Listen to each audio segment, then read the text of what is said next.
Hi everyone, good morning.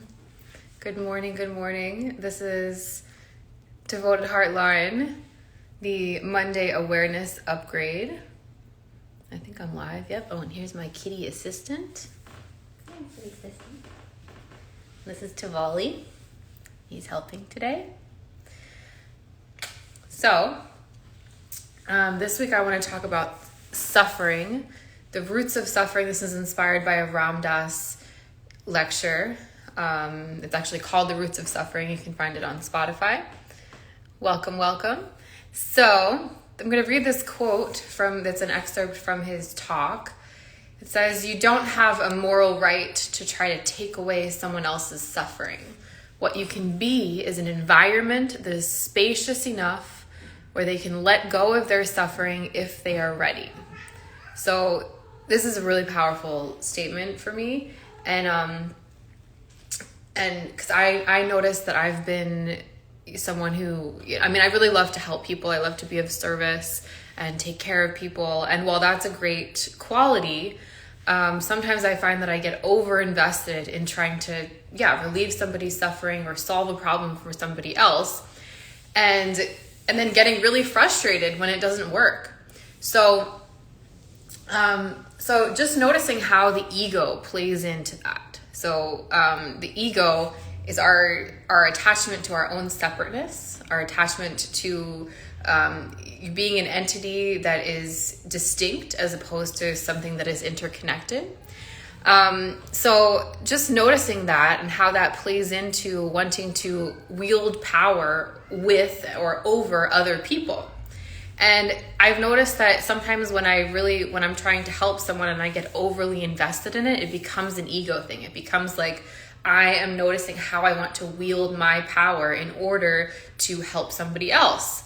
And it's not that I don't genuinely want to help them, because I feel that I do, but there's also an element of me serving myself so that I can feel powerful. And if I can't do it, if it is not working, then I feel like I question my own power, or like, why isn't it working? I'm smart, I'm capable, I've done all this work and healing and whatever, and I should be able to help this person figure out their stuff and move to the next level. So noticing my attachment to relieving suffering, and also my attachment to making myself feel powerful in this ego-based way. So the ego is one piece of it, and then the attachment to relieving suffering in general is another piece of it that Ram Dass talks about. And basically, on this planet, in our human experience, suffering is a given. It is inherent of our human experience to some degree. Of course, we want to move forward. We want to relieve suffering. We want to do our best and continually improve. When we know better, we do better. But suffering will always be part of the human experience, and we actually get to a certain degree, accept that. In yoga philosophy, pleasure and pain are two sides of the same coin. And there's the two concepts, the kleshas that are raga and dvesha. So the kleshas are the afflictions of the mind, the afflictions of our circumstances, of our experience as a human. And raga and dvesha are the pulling towards and the pushing away. So the attachment and the aversion. So I want more stuff that I like, and I want less stuff that I don't like. I want more pleasure, and I want to avoid suffering completely. However, because they're two sides of the same coin, they go together. You have something, and then you're afraid of losing it, right? So there's always this push and pull, and this attachment to stuff that's outside of ourselves. And so that we get to start to notice that.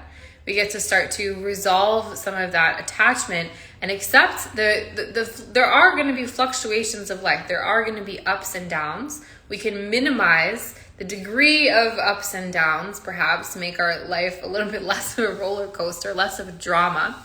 Last week I was talking about not being too attached to your own drama. So, and I don't use drama in a way that's negative. I hear a lot of people say, "Oh, I don't want any drama, da da da." Good luck, right? Like, life is a drama. Life is the ups and downs and the things that happen, and it's all over the place, and we never know. So not being too attached to your own drama, but rather being able to see the big picture. Okay, so I notice, wow, I'm really happy. I'm really excited today. Everything's going great. Or the opposite, oh, like I'm suffering a lot. I'm in pain. I really am not happy with the situation that's going on. Okay, and so I want to resolve that in a way.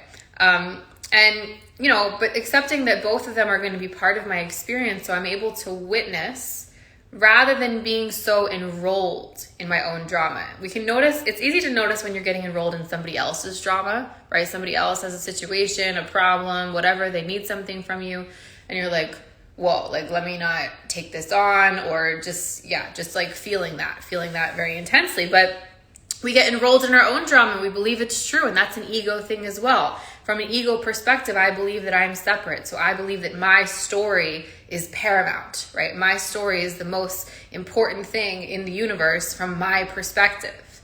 And so if I can zoom out and witness my story rather than being so attached to it, then the fluctuations, first of all, might be a little bit less dramatic. And also, I'm not going to be so invested in them on every level of my being. So my body, my mind, my stress levels, how I see the world, how I move forward, how I maintain the well-being of my body and mind and my connection to the heart. So, how did I start saying this?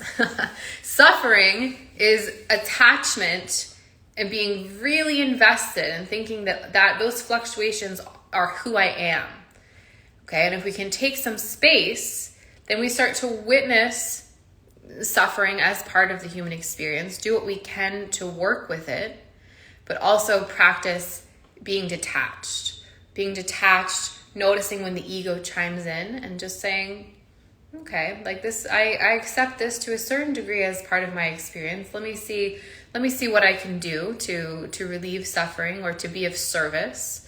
But being in that interconnected web of stuff rather than just in my own perspective where I'm trying to wield power as an individual. Okay, so let's just sit for a few minutes, sitting up tall, letting the eyes close.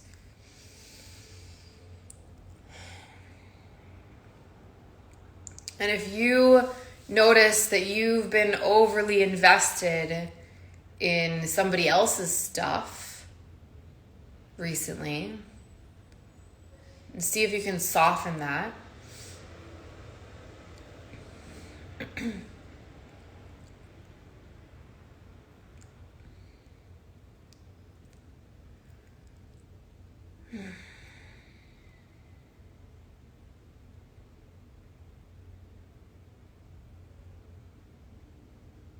And also notice your own stuff. So your own situation that you might be really hung up on, whatever the details are that have been plaguing you, that have been running through your mind. And can you soften some of those details so they're floating past you? It's something that you're experiencing rather than something that defines you.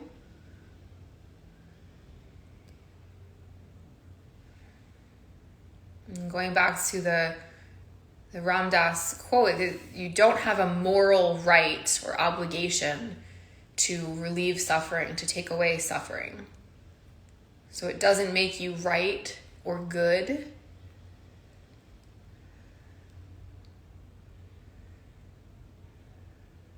You get to just witness the interconnected nature of your being and be of service where you can. So how can I be of service to the collective rather than just being of service to my own ego that wants to wield power, to my own desire to be right or good or look a certain way? And Ram Dass also talks about how we can do anything in various ways, okay? So it's not so much the what you do, but it's the why you're doing it. So you can do things that seem objectively good in a way that might only be perpetuating your own ego and the drama, the fluctuations of the ups and the downs, the pleasure and the pain.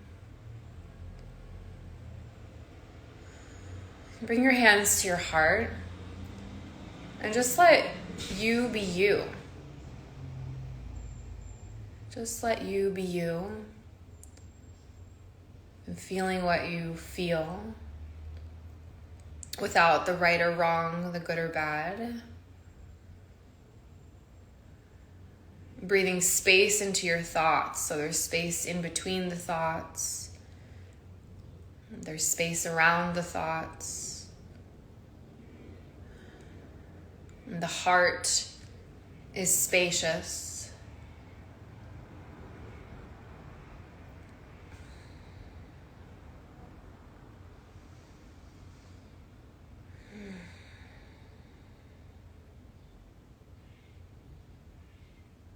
The nature of the soul in yoga philosophy is described as Sat Chit Ananda. Sat is the truth of the eternal nature of who you are.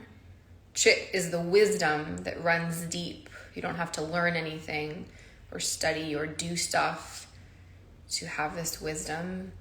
And Ananda is bliss or joy. So we're looking at this deep well of bliss or joy that's constant, that doesn't depend on happiness. So happiness is the opposite of sadness, which represents the drama or the fluctuations. But underneath of that, from the place that witnesses those fluctuations, we can access this deep well of constancy.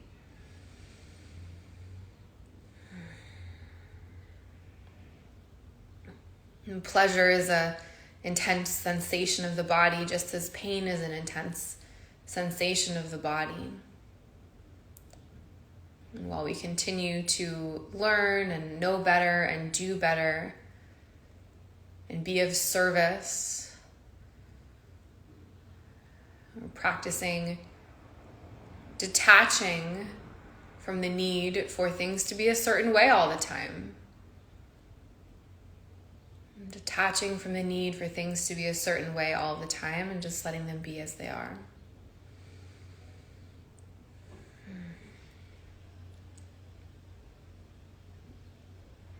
And let your mouth soften. Let's take a few deep breaths. Exhale. Inhale.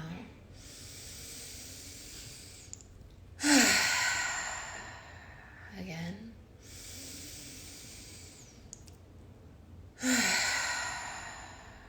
One more.